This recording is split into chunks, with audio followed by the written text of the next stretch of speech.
Lieutenant Colonel Han Tawan stood straight as a board.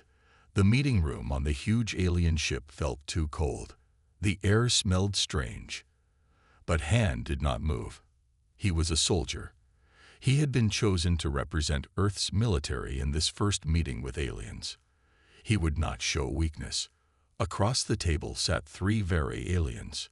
They were tall and thin with blue-gray skin. Their four eyes blinked at different times. The one in the middle, Ambassador Elzith, spoke through a translation device. So your species has only had space travel for, what, a century? Elzith's mouthparts clicked in what Han now recognized as laughter. How quaint. Han took a deep breath. We are young in space, yes, but humans learn quickly. The very diplomats exchanged looks. Their skin rippled with colors that the translation device explained meant amusement. Tell us about your military capabilities, said the very on the right. His name was Grelth, some kind of military advisor. Do your ships even have proper shield technology? Han kept his face still. 6 months of training for first contact had prepared him for this. The very Dominion had encountered many alien species before. All of them had been less advanced than the very. The very were used to feeling superior. Our shields are developing, Han said, but humans have a long history of warfare. We understand combat in ways that might surprise you. This made all three very laugh openly. Their bodies shook and colors flashed across their skin. Warfare. Your species still fought with metal swords just a few hundred years ago. Ambassador Elzith waved a long, six-fingered hand. We have records of your broadcasts. Your world wars would be considered minor skirmishes in our history. Han felt his jaw tighten. He had expected some disrespect, but not this level of mockery. The size of a conflict does not measure its importance, Han said. Humans have learned from each war. We adapt. We survive. The third very, a cultural expert named Trevin, tapped something into a device. Your wars have produced interesting myths, though. Your stories claim that smaller forces defeated larger ones through, what do you call it? Strategy. More laughter followed. Han reached into his uniform pocket and pulled out a small wooden item. It was a simple chess piece, a knight. He placed it on the table. This represents a game humans have played for over 1,000 years. It teaches strategy, sacrifice, and thinking ahead. Even our games prepare us for conflict. Ambassador Elzith picked up the chess piece with 2 delicate fingers, examined it, then set it down with obvious dismissal. Charming toy. But real warfare happens across star systems with energy weapons and gravity manipulation, not with little horse figures. The translator couldn't capture the full condescension in the alien's tone, but Han felt it clearly. You misunderstand, Han said quietly. Human history is not myth. Our warfare evolved from necessity and survival. We fought against impossible odds and won. Yes, yes, Elzith said, waving dismissively. Every species has such tales. The weak always imagine themselves as potential heroes. The meeting continued for 2 more hours. The very explained the terms for Earth joining their protected species program. Humans would get limited access to very technology. In exchange, Earth would provide resources and accept very guidance in all interstellar matters. When Han mentioned humanity's desire for equal partnership, the laughter was loudest yet. As the meeting ended, Ambassador Elzith approached Han privately. You seem intelligent for a human, the alien said, leaning down to meet Han's eyes. Let me give you advice. Accept that your species is primitive. We've guided dozens of younger races. Those who resist, well, they'd no longer exist. Han looked directly into the alien's 4 eyes. Ambassador, let me give you advice in return. Study our history, not as myth, but as warning. Elzith's skin flashed with colors of amusement one last time. Warnings from humans. The ambassador turned away, laughing. What could we possibly have to fear from you? Han didn't answer. Some lessons, he knew, had to be learned the hard way. Han Ta-1's quarters on the very diplomatic ship were small and uncomfortable. The air was too dry. The gravity felt too light. The bed was too long and narrow for a human body. Han knew this was on purpose. The Vari wanted him to feel out of place. He sat on the edge of the strange bed and reviewed his notes on a tablet. It had been 2 weeks since the first meeting. Now he was the human observer on this giant alien ship. Really, he was here so the Vari could watch him. A soft knock came at his door. "Enter," Han said. The door slid open. Park Jae-ho, a young officer from the Korean Space Command, stepped inside. Like Han, he wore the blue uniform of Earth's United Defense Force. "Colonel, the Vari are having battle exercises today," Park said. "They said we can watch from the observation deck." Han nodded and stood up. "Good. This is why we're here." They walked through the wide corridors of the Vari ship. Everything was built for beings taller than humans. Han and Park had to take 2 steps for every one a Vari would take. "Have you met the new human liaison?" Park asked quietly. "Kim Da-yeon." "Yes, briefly. She's from the science team." "The Vari laugh at her too," Park said. "Yesterday she tried to explain human physics research. They treated her like a child." Han's face showed nothing, but inside he felt anger growing. He had seen this pattern before in Earth's history. Those with power often mistook kindness for weakness. They reached the observation deck. A large window showed space outside. Several Vari officers stood watching as small fighter ships practiced attack formations. "Ah, our human guests arrive," said Commander Zivex, the Vari military officer in charge of dealing with humans. His skin flickered with the now familiar colors of amusement. "Come, watch how a real military operates." Han and Park stood at a respectful distance and observed. Han's eyes missed nothing. He noted how the Vari ships moved, how they communicated, their attack patterns. Most importantly, he noticed their weak points. "Impressive speed," Han said politely.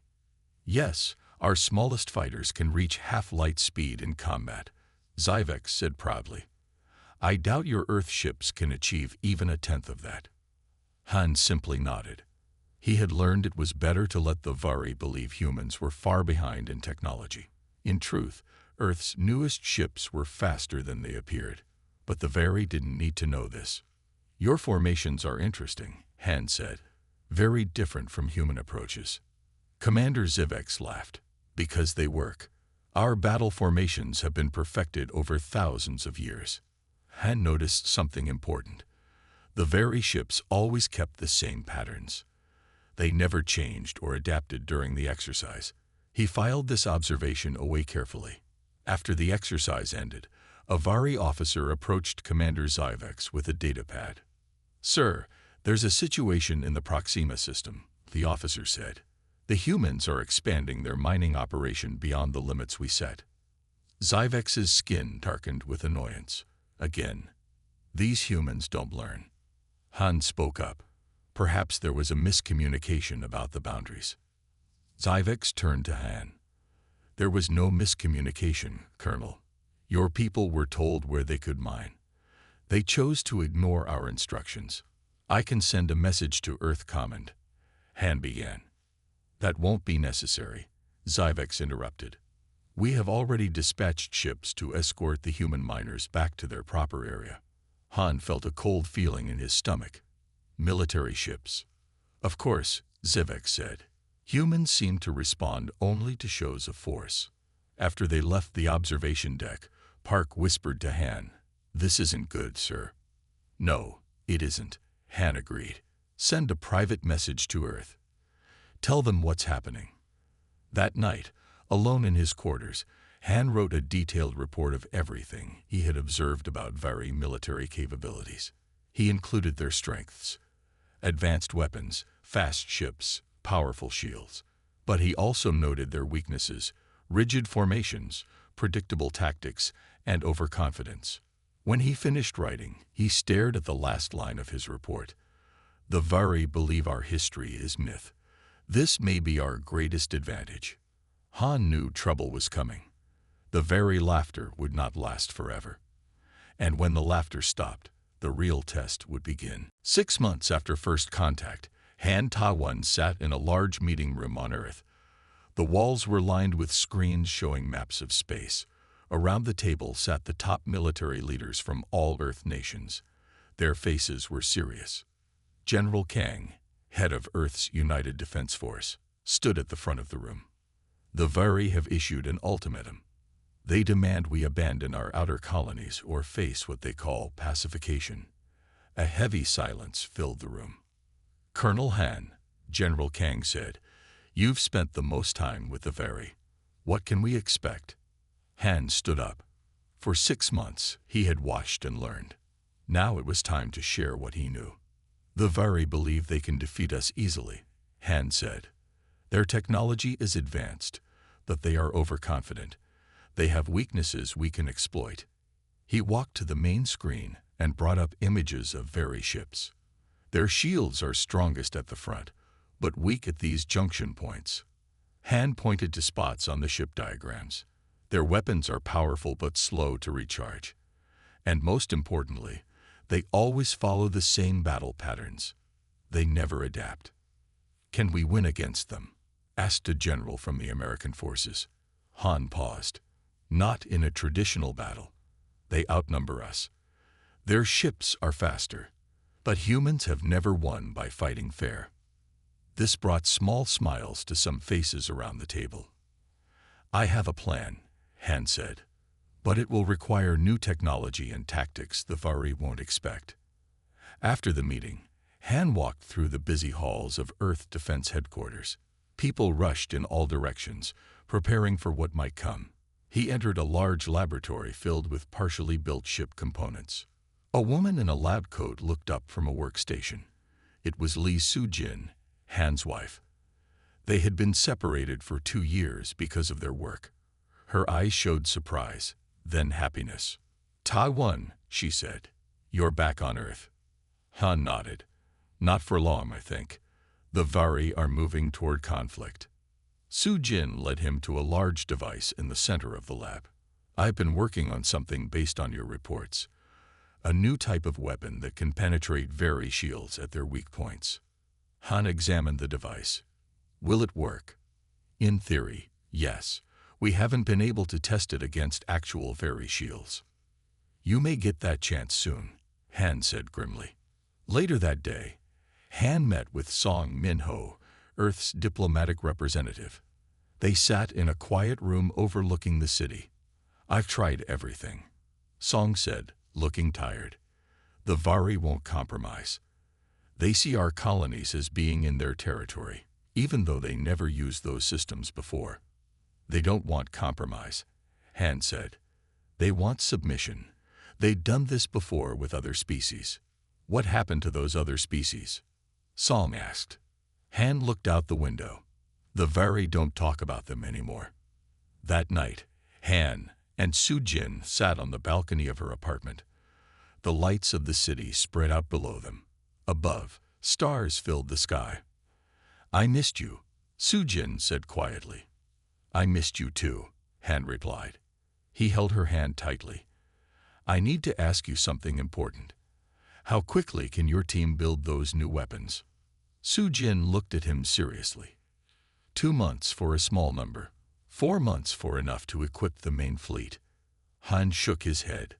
"We have 3 weeks, maybe less." "That's impossible, Ta-1." "Then we need to make the impossible happen," Han said. "The Vari are already moving ships toward our solar system. They expect us to surrender or be destroyed." "And what do you expect?" Soo-jin asked. Han smiled for the first time in months. "I expect to teach the Vari why human history isn't myth." Early the next morning, Earth's long-range sensors detected multiple ships entering the outer solar system. The Vari invasion had begun. They sent a simple message to Earth: submit or be pacified. Earth sent back an equally simple reply: "We are ready." The Vari officers laughed when they received this message. Their laughter wouldn't last much longer. Commander Zyvek stood on the bridge of the Vari flagship as it entered Earth's solar system. Behind him, 20 battle cruisers formed a perfect attack pattern. He felt only mild interest in this mission. Pacifying primitive species was routine for the very Dominion.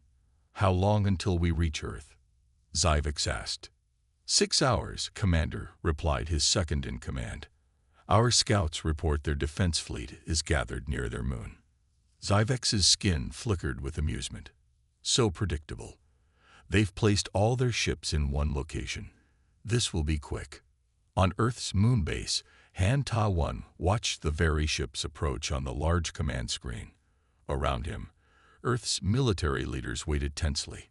"They're coming exactly as you predicted, Colonel," said General Kang. Han nodded. "The Vari never change their tactics. They will attack in standard formation, strongest ships in front." "Are our ships in position?" asked the general. "Yes," Han replied. "And the special weapons are installed on our lead vessels." The plan was simple but dangerous. Earth's main fleet waited visibly by the moon, appearing to defend Earth directly. But they were only the bait. The real trap was set elsewhere. In Earth orbit, Li Sujin worked frantically inside the command center of a small hidden station. Her team had worked day and night for 3 weeks to build the shield-penetrating missiles Han had requested. "System check complete," said a technician. "All weapons show green status." Sujin nodded. "Link established with the fleet." "We're ready, Colonel," she reported through the communication system. Han's voice came back clearly. "Good. Remember, wait for my signal." The very fleet approached Earth's moon with complete confidence. Through his view screen, Commander Zyvex saw the human ships gathered in a defensive position. They were smaller than Vari vessels, with visible weapons that seemed primitive by comparison. "Shall we open communications before we attack?" asked his second-in-command. "Why bother?" Zyvex replied. "They know why we're here. Begin the attack sequence." The Vari ships accelerated toward the human fleet, weapons charging. On the main human vessel, Han watched calmly as the enemy approached. "Hold position," he ordered. "Let them come to us." The Earth fleet remained perfectly still as the Vari closed in. Some of the human officers looked nervous, but they trusted Han's plan. When the Vari ships were just within firing range, Han spoke one word into his communication device. "Now." Suddenly, from behind Mars, 50 small human ships appeared. They had been hiding in the planet's sensor shadow. These ships moved with surprising speed, approaching the Vari fleet from behind and the sides. Commander Zyvex was shocked when his tactical officer shouted, "Sir, enemy ships approaching from Sector 4 and 7. "Impossible," Zyvex said. "Our sensors would have detected them." On the moon base, Han gave his next order. "All ships, execute Pattern Tiger." The Earth fleet broke formation in ways the Vari had never seen before. Instead of moving as a single unit, they split into small, unpredictable groups. Some charged forward while others retreated, creating chaos in the carefully ordered Vari formation. "Fire the new weapons," Han commanded. From Earth orbit, Sujin activated the special missiles. They shot toward the Vari ships, appearing on Vari sensors as harmless debris until the last moment. When they hit the Vari shields, they did something no weapon had done before. They passed through at the weak junction points Han had identified. The first Vari ship exploded in a bright flash. Then another, and another. On the Vari flagship, alarms blared as Commander Zyvex watched in disbelief. "How is this possible? Their weapons shouldn't penetrate our shields." For the first time, the Vari communications channels fell silent. There was no more laughter, no more mockery, only shocked disbelief as their easy victory turned into disaster. "All ships, fall back and regroup," Zyvex ordered, his voice tight with anger and confusion. As the damaged Vari fleet retreated, cheers erupted across the human ships and bases. But Han didn't join the celebration. He knew this was just the beginning. "Track their retreat path," he ordered, "and prepare the fleet for pursuit." General Kang approached Han. "Impressive victory, Colonel." You've been promoted to full colonel and given command of our counteroffensive. Han nodded. Thank you, sir. But the Vari will return with greater numbers. We need to be ready. For the first time since meeting the Vari, Han allowed himself a small smile. The aliens who had laughed at human myths had just learned their first painful lesson. There would be more to come. 1 month after the first battle, Han Ta-1 stood before Earth's Unified Command Council. The large room was filled with military leaders from all nations. On the wall, a screen showed the Vari Dominion gathering a massive fleet. They will return with at least 3 times more ships, Han said. Our surprise advantage is gone. General Kang looked worried. Can we win against such numbers? Han touched a control panel. The screen changed to show ancient military texts from Earth's history. The Art of War by Sun Tzu, The Book of 5 Rings by Miyamoto Musashi, The 36 Stratagems from China. Han pointed to each text. The Vari laughed at our military history. They called these texts myths. Now these myths will become our strategy. The room was quiet as Han explained his plan. Some officers looked doubtful. You want us to use ancient battlefield tactics in space? Asked an American admiral. Yes, Han replied simply. The Vari expect us to fight like them. We will not. After the meeting, Han walked to the research center where Li Sujin worked. The lab was busier than ever. Scientists and engineers rushed between workstations. How is the new project coming?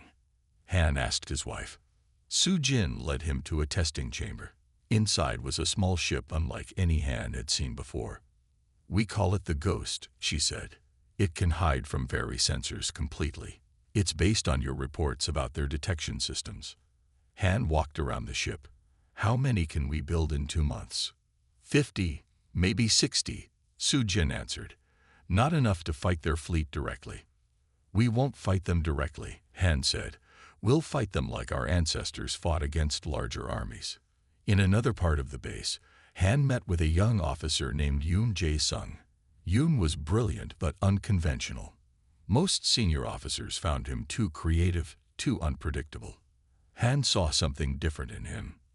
You wanted to see me, Colonel? Yoon asked, standing at attention. At ease, Han said. I read your proposal about applying guerrilla warfare tactics to space combat. The other commanders rejected it. Yoon looked disappointed. Yes, sir. They said it wouldn't work. I think it will, Han said. In fact, I want you to help create a special unit to implement these tactics. Yoon's eyes widened. Sir, we're calling the unit the Silencers, Han continued. You'll train them to use Earth's ancient combat philosophies against the Vari's technology. Over the next weeks, Han worked with both groups. During the day, he assisted Sujin's team as they built ships designed to exploit specific Vari weaknesses. At night, he trained with Yoon and the Silencers, teaching them to think differently about space combat. The Vari expect us to attack their strongest points, Han told the special unit. Instead, we will strike where they don't expect, then disappear. We will target their supply ships, not their battleships. We will disrupt their communications, not engage their weapons. Captain Choi Hyun-woo, the leader of the Silencers, raised his hand.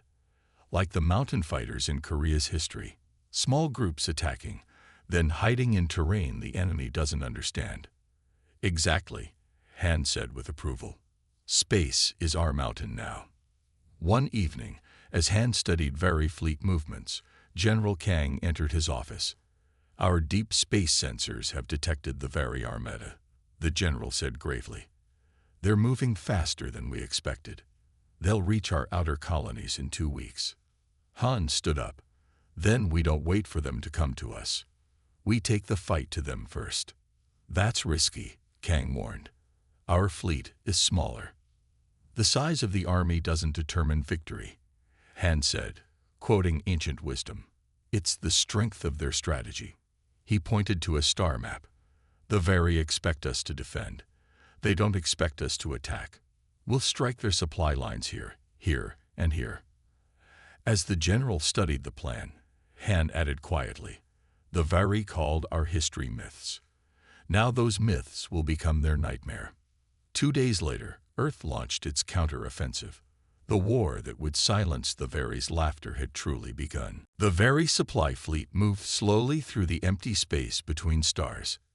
20 large ships carried fuel, weapons, and food for the main battle fleet. Only 6 warships guarded them. The Very believed this area was safe. They were wrong. All ships maintained stealth, Han Ta-1 ordered from the command ship. His small fleet of 30 ghost ships had been hiding for 3 days, waiting for this moment. "Target locks confirmed," reported his tactical officer. "The Very still don't see us." Han nodded. "Execute Pattern Dragon."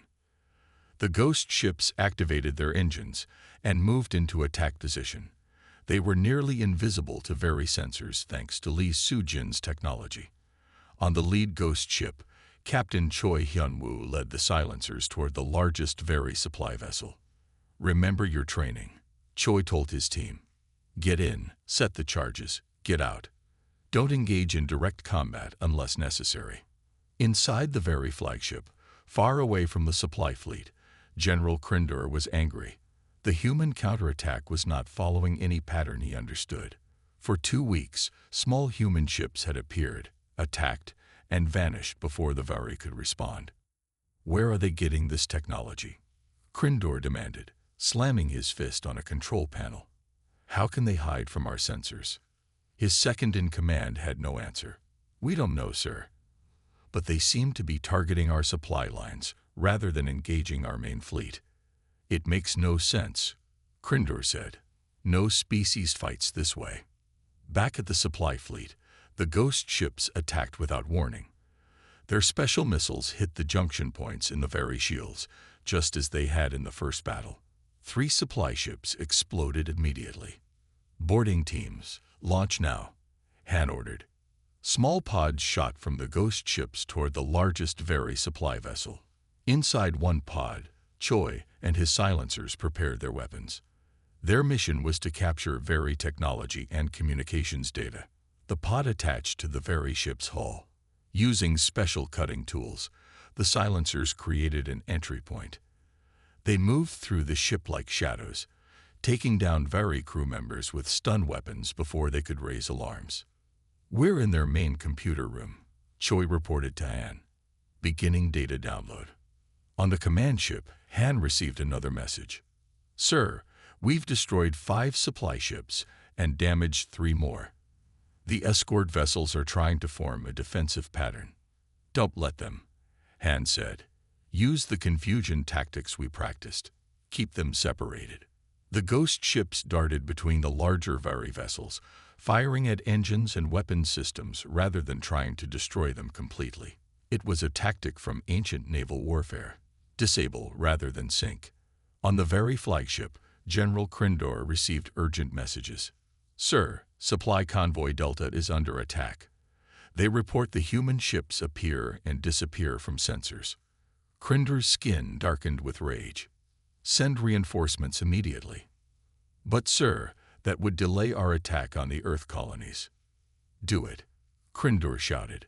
"We cannot fight without supplies." Back at the battle, Choi and the silencers finished their mission. "Data secured," he reported. "We also found something unexpected, Very battle plans." "Excellent," Han replied. "All teams, complete your objectives and withdraw."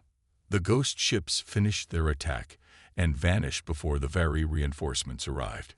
When Krindor's ships reached the area, they found only destroyed or damaged supply vessels. 3 days later, in Earth's command center, Han reviewed the stolen Very data with his officers. "The Very are planning to attack the Proxima Centauri colony next," Han said, pointing to the star map. "They think it's our weakest position." "Is it?" asked General Kang. "No," Han said with a small smile. "It's where we're strongest, but we'll make them think otherwise." He turned to Lee Soo-jin. "How many more ghost ships can you build in 2 weeks?" "Another 40, she answered. And we've improved the stealth technology based on what we learned in the last battle. Han nodded. Good. And Captain Choi, prepare the silencers for a special mission. We're going to set a trap at Proxima Centauri. Choi smiled. The bait and ambush.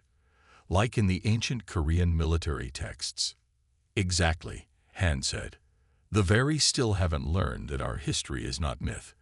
It's time for their next lesson. 2 years had passed since the war began. The human colony on Proxima Centauri looked almost abandoned. Only a few ships patrolled its skies. The mining stations appeared partly shut down. Defense systems seemed minimal. From his flagship, General Krindor watched the colony with satisfaction. His fleet of 200 warships had finally cornered the humans in a place they couldn't escape. This colony is a symbol to the humans, Krindor told his officers. When it falls, their resistance will break. The Vari had suffered many defeats over the past 2 years. The humans fought in ways they couldn't predict. But now, Krindor believed he had forced them into a standard battle they couldn't win. Begin the attack, he ordered. Full fleet advance. On a small station hidden in the shadow of Proxima Centauri's largest moon, Han Ta-1 watched the Vari fleet approach. Beside him stood Li Su-jin and Captain Choi. They took the bait, Han said quietly, just as the ancient strategy predicted. The strategy was called Empty Fort, from China's history. When you are weak, appear strong. When you are strong, appear weak. Make the enemy overconfident. All ships, maintain positions, Han ordered through his communication device. Wait for my signal. Hidden throughout the Proxima system were 150 human ships, including 60 new ghost ships. They were concealed in the planet's rings, behind moons, and within the system's dense asteroid field. The Vari fleet moved closer to the colony, their weapons ready. General Krindor was surprised at how easy this was. No resistance, no tricks. Perhaps the humans had finally given up their strange tactics. Sir, said his second-in-command, should we be concerned about an ambush? Krindor's skin flickered with amusement. We've scanned the entire system. There's nowhere for them to hide a fleet large enough to challenge us. The Vari sensors were advanced, but they had a weakness. They couldn't detect objects that moved very slowly or not at all. Han had learned this from studying their technology. The human ships had been in position for days, engines cold, moving only with the natural drift of the asteroids and moons. They're within the asteroid field perimeter, reported Li, watching her sensor screen. Han nodded. Now, throughout the Proxima system, human ships activated their engines. They emerged from hiding places the Vari hadn't thought to check. On the Vari flagship, alarms blared as new contacts appeared on their sensors. Impossible, Krindor shouted. Where did they come from? The human ships attacked from all directions at once.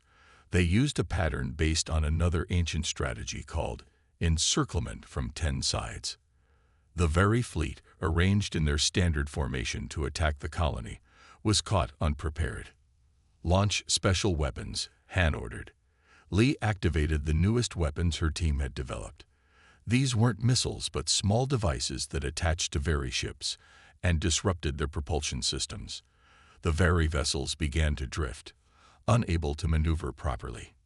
Boarding teams, deploy now, Han said.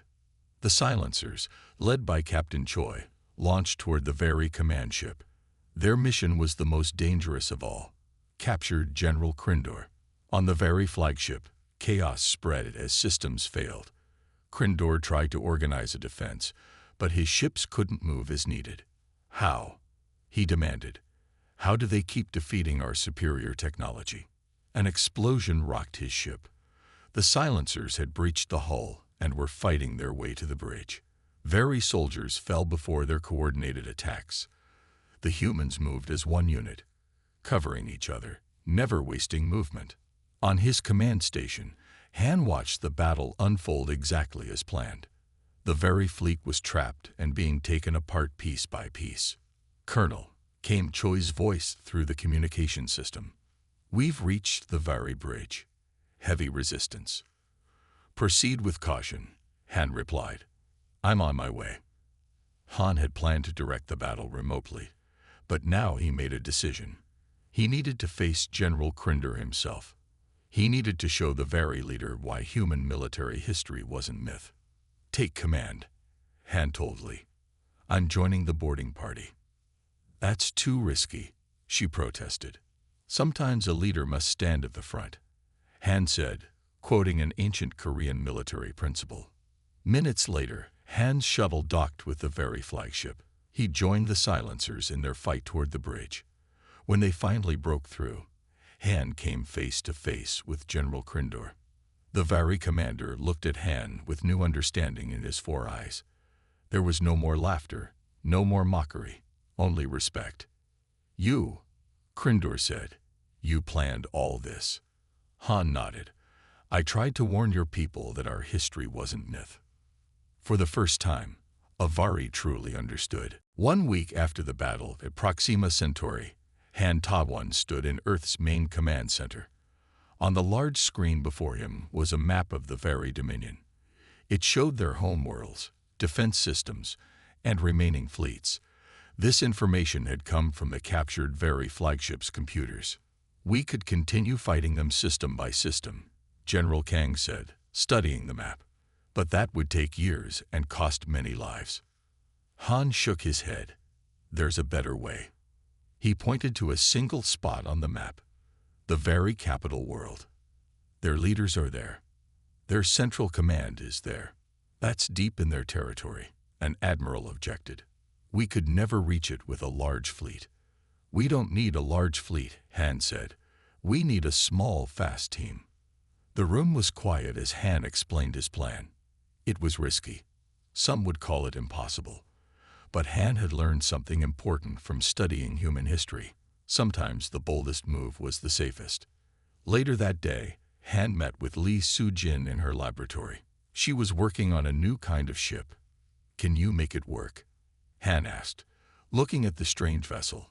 It's beyond anything we've built before, Lee said. A stealth transport that can jump past very defense grids without detection. I've incorporated everything we learned from their technology. Han put his hand on her shoulder. If anyone can do it, you can. 3 days later, Han gathered the silencers. Only 20 members of the special unit would go on this mission. Captain Choi would lead them, with Han in overall command. This isn't a standard mission, Han told them. We're not going to destroy the very capital. We're going to infiltrate their Grand Council and force peace. The team spent 2 weeks training, learning everything about the very capital from the captured data. They studied the building layouts, security systems, and council schedules. Every step was planned. The night before the mission, Han sat alone with Lee in their quarters. Neither spoke for a long time. Come back to me, Lee finally said. Han took her hand. I will. The next morning, the special ship was ready. It was smaller than a standard transport, painted matte black with no visible lights or markings. The inside was cramped, with just enough room for the team and their equipment. All systems check out, Lee reported as the team boarded. The stealth field is at full power. Han gave her one last embrace before stepping onto the ship. The door closed silently behind him. The journey took 5 days. The ship moved through very space like a ghost, using a combination of stealth technology and unusual routes. They passed through asteroid fields no very ship would attempt, skimmed the atmospheres of gas giants to hide their heat signature, and drifted with engines off when very patrols passed nearby. Finally, they'd reached the very capital world. It was protected by orbital platforms, defense grids, and hundreds of warships. The small human vessel slipped between them all, invisible to very sensors. Landing in 5 minutes, reported the pilot. We've found a gap in their ground security as planned. Han gathered the silencers for final instructions. Remember, we're not here for revenge. We're here to end this war. They landed in a remote area and moved toward the capital city using personal stealth gear developed from the ghost ship technology. The Vari never noticed them. They entered the city through maintenance tunnels and made their way to the Grand Council building. Security is heavier than expected, Choi whispered as they watched the entrance. They've doubled the guards since our intelligence was gathered. Han studied the situation. We'll use Plan 3, the distraction approach. Half the team created a security alert in another part of the building. As guards rushed to respond, Han led the rest toward the council chambers. They were almost there when a very security team appeared unexpectedly. A brief firefight erupted. The humans used stun weapons, not wanting to kill unnecessarily. Go, Choi shouted to Han as more guards approached. We'll hold them here. Han hesitated, but Choi pushed him forward. The mission comes first. With 3 team members, Han continued toward the council chambers. Behind them, they heard Choi and the others fighting to buy them time. Finally, they reached the massive doors of the Grand Council. Inside, the very leaders who had ordered the war against Earth were meeting. Ready? Han asked his remaining team. They nodded. For Earth, Han said, and for those who laughed at our history. They opened the doors and stepped inside, where the final silence would begin. The Grand Council chamber fell silent as Han Tawan and his 2 remaining team members entered. 12 very leaders sat around a large circular table. Their skin rippled with colors of shock and fear. Guards moved to protect them, but Han raised his hand. We are not here to harm you, he said calmly. We are here to end this war. The head of the council, Elder Varric, stood up. How did you get past our defenses? This is impossible. Han stepped forward. Nothing is impossible if you understand your enemy, something you failed to do with humans. Around the room, security alarms blared. More guards would arrive soon. Han had minutes, not hours, to accomplish his mission. Show them. Han ordered one of his team members. The soldier activated a device. A large hologram appeared in the center of the room. It showed the progress of the war, each battle, each Vari defeat. It showed Earth's remaining ships and weapons. It showed the plans humans had ready if the war continued. You can defeat us eventually, Han said. You have more ships, more worlds.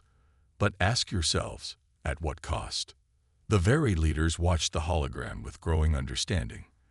Their skin changed to the colors of deep thought. You've lost 40% of your fleet, Han continued. 3 major supply bases. 2 colony worlds have rebelled because you moved their defenses to fight us. Elder Varric's 4 eyes blinked rapidly. You know too much about our situation.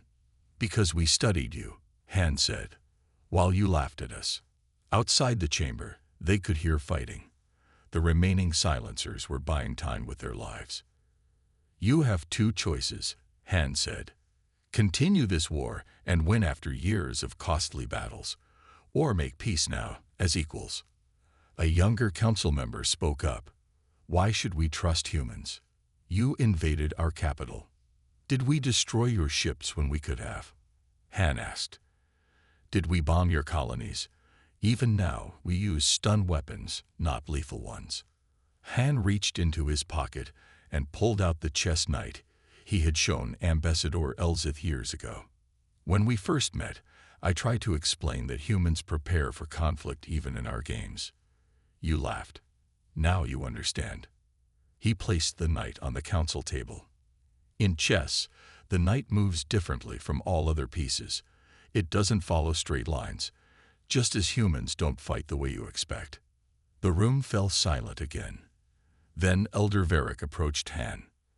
What are your terms for peace? 5 years later, Han stood in the large hall of the new Interspecies Military Academy on Earth. The building was filled with students, both human and Vari. Some came from other species that had joined the Galactic Concordat, the peace agreement signed after the war. Han walked slowly through the hall. The walls displayed military history from Earth and other worlds. Students studied ancient texts and modern space combat equally. Colonel Han called a familiar voice. Han turned to see Ambassador Elzith approaching. The very diplomat who had once laughed at human history now served as the very ambassador to Earth. Ambassador, Han greeted him. How do you like our academy? Impressive, Elzith said. I just watched a class studying Sun Tzu alongside very battle doctrine. They walked together to the center of the hall where a special memorial stood. It honored those who died in the war, both human and very. The names of the silencers who fell in the final mission were written in gold. Captain Choi's name was at the top. Below the names was an inscription in both human and very languages. The myths of others are warnings to the wise. We were not wise, Elzith said quietly. We thought your history was just stories. Han nodded. A common mistake, one the Academy helps prevent. As they talked, a group of visitors entered the hall. They were representatives from a newly discovered species making first contact with Earth and the Concordat. Han watched as they approached the memorial, guided by a Vari officer. The officer explained the war and showed them the inscription. What happens now? Asked one of the visitors, looking at Han. Now, Han said, you learn about us, and we learn about you. As equals. The visitor nodded respectfully. There was no laughter, no mockery in their manner. Han smiled slightly as he watched them study the memorial. The lesson had been learned. Human myths were indeed warnings, and now the galaxy was wise enough to listen. In his office later that day, Han looked at a photo of Li Su-jin with their new baby daughter. The peace had brought him time for family at last. On his desk sat the chess knight, a reminder of the journey. The war hero who silenced the laughter had found something more valuable than victory. He had found respect.